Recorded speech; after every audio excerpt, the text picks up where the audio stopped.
नमस्कार, आप देख रहे हैं साधना न्यूज और मैं हूं आपके साथ सौम्या। रुक करते हैं एक बड़ी खबर की ओर और बड़ी खबर आपको बता रहे हैं छत्तीसगढ़ के रायपुर से, जहां पर भाजपा प्रदेश प्रभारी ओम माथुर के नेतृत्व में बीजेपी की बैठक शुरू हो गई है।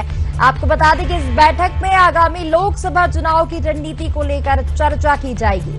वहीं ये बैठक एयरपोर्ट स्थित जैनब मानस भवन में की जा रही है और इस बैठक में मुख्यमंत्री विष्णुदेव साय, राष्ट्रीय सह संगठन महामंत्री शिव प्रकाश, राष्ट्रीय उपाध्यक्ष विजय पंडा, सह प्रभारी नितिन नवीन, उप मुख्यमंत्री अरुण साहब और उप मुख्यमंत्री विजय शर्मा सहित कई पदाधिकारी इस बैठक में मौजूद हैं। ये बड़ी खबर आपको बता रहे हैं छत्तीसगढ़ के रायपुर से। खबर पर ज्यादा जानकारी के लिए हमारे साथ लाइव जुड़ चुके हैं श्रीकांत यादव। श्रीकांत, भाजपा की बैठक रायपुर में शुरू हो गई है, तो इस बैठक में क्या कुछ विशेष मुद्दों पर चर्चा की जाएगी? श्रीकांत।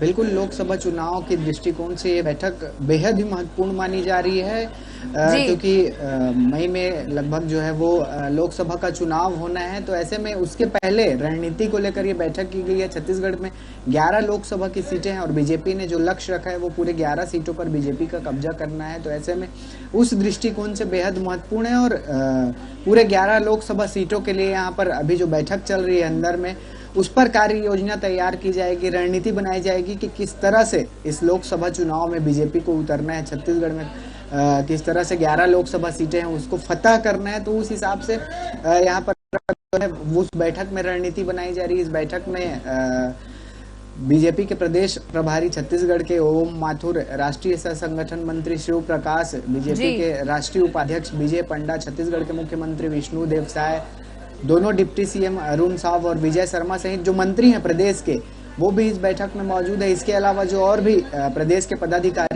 तमाम जो नेता है वो इस बैठक में मौजूद है और यहाँ पर चर्चा की जा रही है कि किस तरह से छत्तीसगढ़ में बीजेपी जो है वो 11 की 11 लोकसभा सीटें जीतेंगी।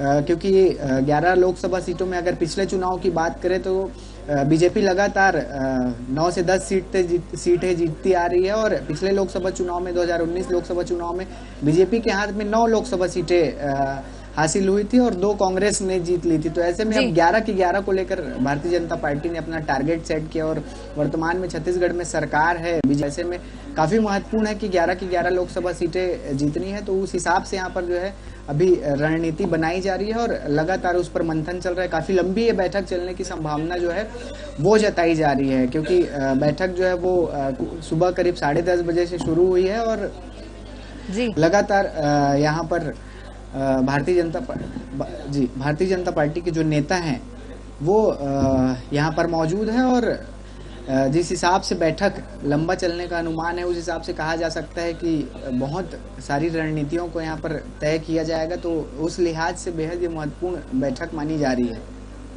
जी श्रीकांत जी, तमाम जानकारी के लिए आपका धन्यवाद।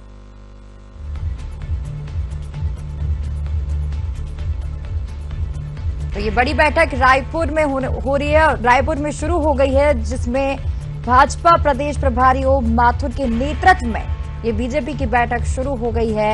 आपको बता दें कि इस बैठक में आगामी लोकसभा चुनाव की रणनीति को लेकर चर्चा की जा रही है।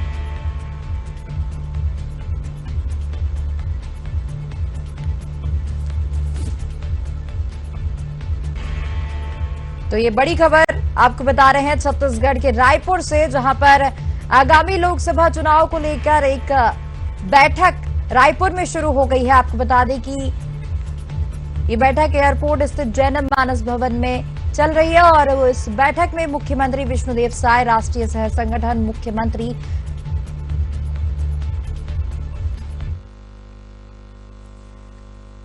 खबर पर ज्यादा जानकारी के लिए हमारे साथ मैनेजिंग एडिटर आरके गांधी जुड़ चुके हैं। गांधी जी, भाजपा प्रदेश प्रभारी ओम माथुर के नेतृत्व में बीजेपी की बड़ी बैठक शुरू हो गई है, जो अपने आप में ही एक महत्वपूर्ण बैठक मानी जा रही है। लोकसभा योजना बैठक है जी। आप इस चीज को समझिए, थीम को, कि अब लोकसभा का चुनाव है और दोनों पार्टियां जो प्रमुख पार्टियां हैं छत्तीसगढ़ की, कांग्रेस और बीजेपी, 11 लोकसभा सीटों के लिए दमखम लगाती नजर आ रही है। जी। जहां राहुल गांधी की न्याय यात्रा पहले 5 लोकसभा सीटों से गुजरने वाली थी, अब 7 लोकसभा सीटों से यहाँ पे गुजरेगी और करीब 300 किलोमीटर की यात्रा ये तय करेगी राहुल गांधी की। अब इस बीच में आप देखिए कि कल ही प्रदेश प्रभारी ओम माथुर पहुंचे, आज भाजपा राष्ट्रीय उपाध्यक्ष बीजे पांडा जी पहुंचे, छत्तीसगढ़ पर भाजपा प्रदेश सह प्रभारी नितिन नवीन जी भी आए हुए हैं, जो प्रदेश अध्यक्ष किरण सिंहदेव वो मौजूद हैं।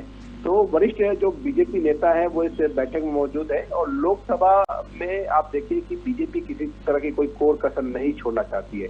विकसित भारत संकल्प यात्रा लगातार चल रहा है, विकसित भारत संकल्प यात्रा अलग अलग लोकसभा में पहुंच रहा है और गरीब महिलाओं का जो उज्ज्वला योजना का लाभ है, इसके अलावा और जो स्कीमें हैं, तो जो विकसित भारत संकल्प यात्रा है उसके जरिए भी यहाँ पे कोशिश है कि केंद्र सरकार की तमाम योजनाओं को रखा जाए।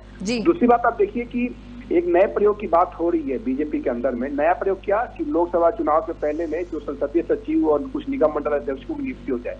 देखिए पार्टी के अंदर तो निश्चित तौर पर जिन्हें अहम पद नहीं मिला, 21 लोग थे जिनको मंत्री बनाए जाने की काफी चर्चा थी। 21 लोगों में से आप देखिए कि 8 से 9 ऐसे वरिष्ठ नेता हैं जो मंत्री नहीं बनाए गए। अब उनको टिकट मिलेगा लोकसभा नहीं मिलेगा, ये काफी महत्वपूर्ण हो जाता है। लोकसभा चुनाव के पहले जो एक तरह से डैमेज कंट्रोल करना बीजेपी यहाँ पे चाहती है, प्रमुख पद दे दिया जाए उन ऐसे लोगों को जिनकी नाराजगी चल रही है। तो एक नया प्रयोग की चर्चा चल रही है छत्तीसगढ़ में कि छत्तीसगढ़ में जो 60 और 40 फॉर्मूला है उस पर चयन किया जाएगा। देखिए संसदीय सचिव भी काफी अहम होते हैं जो मंत्री से सम्मत होते हैं और सीधे तौर पर देखिए विभाग का काम तो मंत्री करते हैं, लेकिन संसदीय सचिव भी काफी अहम पद होता है। कुछ जो निगम मंडलों की नियुक्ति है वो अभी होनी बाकी है। तो ओम माथुर जब पहुंचे हुए हैं और यहाँ पे लोकसभा से जुड़ी बैठक यहाँ पे हो रही है, तो संगठन में फेरबदल को भी लेकर चर्चा हो रही है कि संगठन में एक तरफ जहाँ प्रदेश अध्यक्ष बनाया गया है किरण सिंहदेव को, तो क्या संजय भूपेंद्र एवं चंपा देवी नए महामंत्री बनाएंगे? क्योंकि जो महामंत्री थे उनको वो मंत्री बन चुके हैं, चुनाव उन्होंने जीत लिया है और एक बहुत बड़ा फेरबदल हुआ है। तो देखिए पिछली सरकार से सबक लेना है बीजेपी को, क्योंकि भूपेश बघेल ने 1.5 साल तक निगम मंडल नहीं बांटे थे। तो इसलिए चुनाव को देखते हुए, लोकसभा चुनाव को देखते हुए इस बार देरी ना करते हुए निगम मंडल को बांटना, मंडल अध्यक्षों में रूठों को मनाने की कवायद यहाँ पे चल रही है। और चुनाव प्रभारी ओम माथुर जब पहुंचे, जब मीडिया कर्मियों से बातचीत की, तो लोकसभा चुनाव को लेकर ये बड़ी बैठक होना तय है और साथ ही संगठन में फेरबदल को लेकर भी चर्चा होनी है। तीनों महामंत्री के सरकार में मंत्री बनने के बाद ये पद खाली है और इसमें बताया जा रहा है कि 7 दिन के अंदर इनकी नियुक्ति होनी है। और प्रदेश अध्यक्ष जो किरण सिंहदेव की नियुक्ति के बाद से महामंत्री के जो समीकरण है वो भी बदल गए हैं, क्योंकि महामंत्री के लिए जो संजय श्रीवास्तव है, भूपेश वन्नी है, चंपा देवी पावले का नाम तय माना जा रहा है। और ये भी माना जा रहा है कि सरगुजा संभाग के संजय श्रीवास्तव, दुर्ग संभाग के भूपेश वन्नी प्रभारी थे और पार्टी ने सरगुजा में 14 सीटें जीती है, तो संजय श्रीवास्तव को एक बहुत बड़ा पद यहाँ पे मिल सकता है। ये काफी प्रमुखता से ये बातें निकल के सामने आ रही है। तो देखिए चर्चाओं का दौर शुरू हो चुका है। अभी तक जो अध्यक्षों का नाम जो निगम मंडल के हैं वो तय नहीं हुए हैं। संसदीय सचिव को लेकर तो भी 60-40 का फॉर्मूला की बात कही जा रही है। 60% पहली बार के विधायकों को मौका दिए जाने की तैयारी है, बाकी 40% एक बार से अधिक बार जीते लोगों को मौका यहाँ पे मिलेगा। आप देखिए कि तीनों राज्यों में चुनाव हुए, उसमें से अधिकतर ऐसे लोग हैं जो पहली बार विधायक बने वो मंत्री बन गए, मुख्यमंत्री बन गए। तो ये काफी दिलचस्प रहा। दिल्ली से अगर राष्ट्रीय स्तर के नेताओं की अगर माने तो पार्टी लोकसभा के पहले अधिक से अधिक लोगों का कद बड़ा करने चाहती है, बड़ा करने की में जुटी भी हुई है और इससे लोकसभा चुनाव में नेतृत्व बढ़ेगा और बचे हुए जो जातिगत और जो क्षेत्रीय समीकरण उसको भी साधने की कोशिश हो रही है, हर जगह हो रही है। ये पूरे देश भर में इसकी कोशिश बीजेपी की चल रही है। और प्रदेश में देखिए आपको मैं बता दूं कि 50 निगम मंडल है, आयोग है, राजनीतिक नियुक्तियां हैं। चाहे सरकार आने के तुरंत बाद आप देखिए कि कांग्रेस सरकार में 21 निगम मंडल आयोग के अध्यक्ष थे, 32 नेताओं की नियुक्ति रद्द कर दी थी चाहे सरकार ने आते ही। तो ये सभी पद अभी खाली हैं। अब भाजपा सरकार ये चाहती है कि इन पदों को जल्द से जल्द भर लिया जाए, किसी तरह से कोई नाराजगी ना हो, कुछ नेताओं का कद बढ़ाया जाए, जिससे यहाँ कद बढ़ने से नेता पुरजोर तरीके से अपने क्षेत्र में काम करेंगे। तो इस कवायद में पार्टी जुटी हुई है और उसी पर देखिए लगातार मंथन हो रहा है। 2:30 बजे माना ये जा रहा है कि मुख्यमंत्री जो विष्णुदेव साय है वो मीडिया से मुखातिब हो सकते हैं या पार्टी के से अधिकृत बयान भी जारी इसमें हो सकता है। तो मंडल अध्यक्षों में रूठों को मनाने की कवायद है। इस बार पहले करने के पीछे की कुछ और वजह मानी जा रही है। कहा यह भी जा रहा है कि कलकत्ता विधानसभा के प्रबल दावेदार थे, लेकिन उन्हें किसी कारणवश जिन्हें टिकट नहीं मिला, उन्हें मंडल अध्यक्ष बनाए जाने से उनके समर्थक में भी एक जोश आ सकता है। और वो लोकसभा की दावेदारी से भी दूर हो जाएंगे। तो देखिए तमाम कवायद है और लोगों को यहाँ पे पार्टी पहले ही 3 नामांकित कर चुकी है और आला कमान सही झंडी मिलने के बाद नाम पे मंथन होगा। तो ये जो बैठक है ये बड़ी बैठक है और इस बड़ी बैठक में लोकसभा को देखते हुए तमाम समीकरण तय किए जा रहे हैं। जी तमाम जानकारी के लिए आपका बहुत बहुत धन्यवाद।